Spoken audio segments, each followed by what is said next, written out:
संस्कृत कक्षा में आपका हार्दिक स्वागत है। बच्चों, आज मैं आपको संधि पढ़ाने जा रही हूँ। संधि पढ़ाने से पहले आपको मालूम होना चाहिए कि संधि का शाब्दिक अर्थ क्या होता है। ठीक है, संधि का शाब्दिक अर्थ होता है मेल, जोड़, यानी दो निकटवर्ती वर्णों। वर्ण क्या होते हैं जानते हैं बच्चों? वर्ण होते हैं अक्षर, है ना। ये यानी दो निकटवर्ती वर्णों या ध्वनियों के परस्पर मेल से होने वाले परिवर्तन को क्या कहते हैं? संधि कहते हैं। आया समझ में? अच्छा, इसको एग्जाम्पल के माध्यम से समझते हैं हम। जैसे इसमें देखिए बच्चों, विद्यालय है ना, ये विद्यालय शब्द है। इसका जब हम संधि विच्छेद करेंगे तो बच्चों इसको संधि विच्छेद करते हुए हमारा क्या बन जाएगा? इसका विद्या प्लस आलय, है ना। विद्यालय। अब विद्या में विद्या का आ, ये क्या होता है? ये स्वर है। और प्लस इस जोड़ के बाद क्या है? फिर आ रहा है। दूसरे पद का पहला जो स्वर है वो भी आ है। तो आ और आ मिलकर क्या बन गया? आ, यानी बन गया विद्यालय। ठीक है, आ गया समझ में? अब आगे आते हैं हम संधि के प्रकार की तरफ। संधि के कितने प्रकार होते हैं? संधि के 3 प्रकार होते हैं। 3 प्रकार के अंतर्गत हमारे कौन कौन से आते हैं? स्वर संधि, व्यंजन संधि, विसर्ग संधि। आ गया बच्चों समझ में? यानी संधि के 3 प्रकार हैं: स्वर संधि, व्यंजन संधि, विसर्ग संधि। अच्छा, इसके बाद बच्चों हम आते हैं स्वर संधि। अच्छा, किसे कहते हैं? स्वर संधि का मतलब है स्वर का स्वर के साथ मेल, है ना। स्वर का स्वर के साथ मेल होने पर जो परिवर्तन होता है उसे स्वर संधि कहते हैं, है ना। जैसे हिमालय यानी हिम प्लस आलय बन गया हिमालय, है ना। जैसे महात्मा, महा प्लस आत्मा, है ना, महा आ, और प्लस इसके बाद दूसरे पद का पहला स्वर आ, तो बन गया महात्मा, है ना।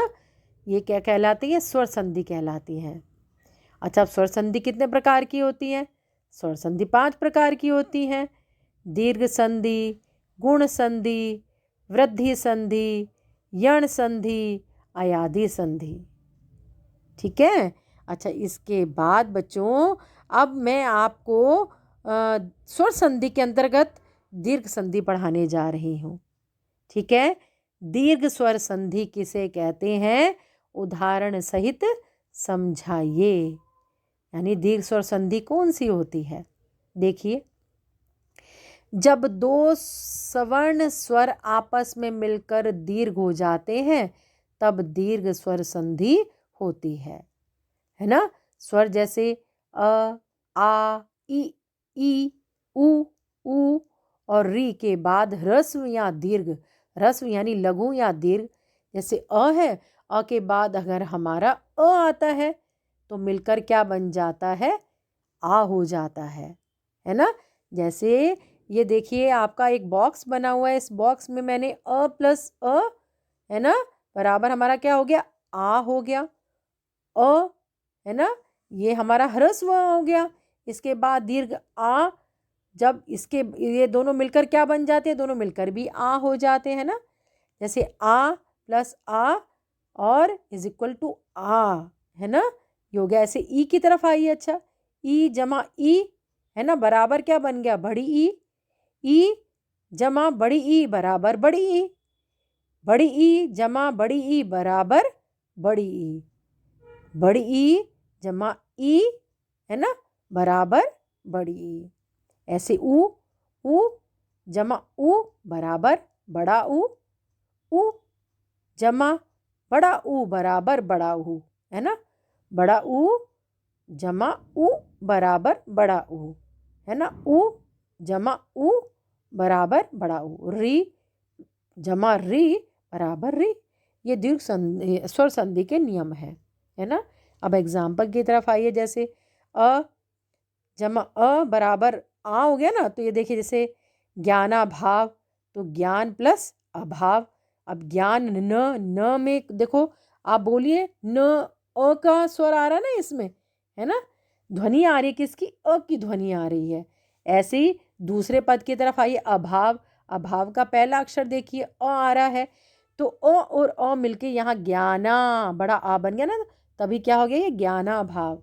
ऐसी स्वार्थी की तरफ देखिए, स्व का हमने जब स्वार्थी को विच्छेद किया तो स्व प्लस अर्थी, स्व वो बोले तो अ की ध्वनि आ रही है ना, अ, और दूसरे पद में अर्थी यानी अ आ रहा है, तो ये अ जमा अ मिलकर क्या बन गया, आ, तो क्या क्या हुआ, स्वार्थी। ऐसी देवार्चन में देखिए, देव जमा अ, है ना, व में आप व बोलिए तो अपने आप देखिए आप अ की ध्वनि आएगी आपको, है ना, अ प्लस अ बराबर क्या हो गया, देवार्चन। ऐसी मत अनुसार, है ना, मत अ जमा अ मिलकर बन गया आ, तो मता, है ना, मतानुसार हो गया। आ गया समझ में बच्चों। ऐसी अ और आ के ये कुछ एग्जाम्पल देखिए आप, जैसे परमात्मा, है ना, तो परम प्लस आत्मा, है ना, परम म में देखिए अ, है ना, और आत्मा में आ, और मिलकर क्या बन गया, आ, तो परमात्मा हो गया। ऐसी घनानंद में घन न अ, है ना, अ हो गया ना इसमें, और दूसरे पद में आनंद का देखो पहला अक्षर क्या है, आ है, तो आ बड़ा आ हो गया, ये घनानंद हो गया। ऐसी चतुरानंद में देखिए बच्चों एग्जाम्पल, है ना, ऐसी परमानंद में देखिए, परम प्लस आनंद, म में अ आ रहा है, आनंद का पहला अक्षर क्या है, आ है, तो परमानंद हो गया ये। पराधीनता की तरफ आइए, पर प्लस आधीनता, है ना, पर र में अब आप बोलते हैं तो अ की ध्वनि आ रही है ना, र है ना, आधीनता का पहला अक्षर क्या है, आ है, तो पराधीनता हो गया। ऐसे पुस्तकालय की तरफ आइए, पुस्तक प्लस आलय, है ना, क आ रहा है, और आलय का पहला अक्षर आ है, तो हमारा क्या बन गया, पुस्तकालय। हो गया बच्चों क्लियर। अच्छा, अब आइए हमारा ई की तरफ आ जाते हैं हम, जैसे गिरीश है, ये देखिए गिरीश, तो गिरी प्लस ईश, यहाँ देखिए गिरी छोटी की मात्रा ना, तो ऊपर देखिए ब्रैकेट में ई, और प्लस ई होने पर क्या बन जाता है, बड़ी ई बन जाता है। ऐसे देखिए गिरीश, र में बड़ी ई बन गया ना ये, तो जब हमने इसको विच्छेद करें तो गिरी गिरी यानी छोटी ही हो गया, और इधर ये बड़ी ई मिलकर बड़ी ही हो गया। ऐसे मुनीश में देखिए, मुनि जमा ईश, मुनीश हो गया। ऐसी रवि जमा ईश, रवीश हो गया। ऐसी हरीश का क्या हुआ, हरी जमा ईश, हरीश। ऐसी कपीश का देखिए, कपी जमा ईश, कपीश, है ना। अब नीचे आइए देखिए, बड़ी ई जमा बड़ी ई बराबर बड़ी ई, जैसे सतीश है, सती, सती में बड़ी ई हो गया, और ईश का पहला ई, ये भी बड़ी ई है, तो मिलकर क्या बन जाता है, ई, तो सतीश, है ना, तभी देखो त में बड़ी की मात्रा दिखाई दे रही है, सतीश हो गया ये। ऐसे महेश्वर, है ना, तो मही प्लस ईश्वर। ऐसी रजनीश, रजनी प्लस ईश, है ना। ऐसी अब नीचे देखिए महेंद्र, मही प्लस इंद्र, तो क्या बन गया ये हमारा, महेंद्र। हो गया बच्चों क्लियर। अच्छा, इसके बाद आइए ऊ की तरफ आ जाइए। अच्छा, अब है ना, ऊ प्लस ऊ मिलकर बन जाता है बड़ा ऊ, जैसे गुरु उपदेश, गुरु प्लस उपदेश, है ना, तो बड़ा ऊ हो गया गुरु, है ना। ऐसी देखिए भानुदय, भानु प्लस उदय, भानु में देखो छोटे ऊ की मात्रा आ रही है, भानु ऊ प्लस उदय का पहला अक्षर भी ऊ है, तो ऊ और ऊ मिलकर बन गया ऊ। ऐसे विधुदय, है ना, विधु प्लस उदय, है ना। ऐसी सूक्ति, सु प्लस उक्ति बराबर सूक्ति, है ना, लघुत्री है, लघु प्लस उत्तरी है। हो गया बच्चों। नेक्स्ट देखिए ऊ प्लस ऊ का, है ना, लघु उर्मी, लघु प्लस उर्मी, लघु का पहला अक्षर, है ना, लघु में बाद में देखिए आप लघु छोटा ऊ आ रहा है ना, उर्मी में बड़ा ऊ आ रहा है, तो लघु उर्मी हो गया। ऐसे वधुत्सव में देखिए, वधु प्लस उत्सव, है ना, तो बड़ा ऊ प्लस ऊ मिलकर बन गया बड़ा ऊ, वधुत्सव हो गया।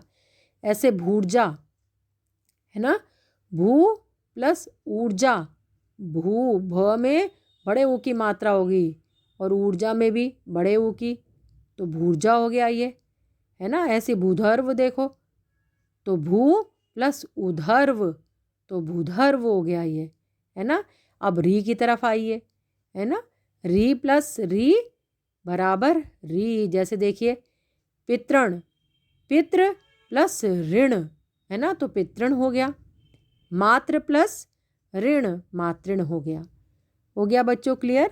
ये आपकी दीर्घ संधि है और आपके कोर्स में दीर्घ संधि आने वाली है ना। ठीक है, धन्यवाद बच्चों।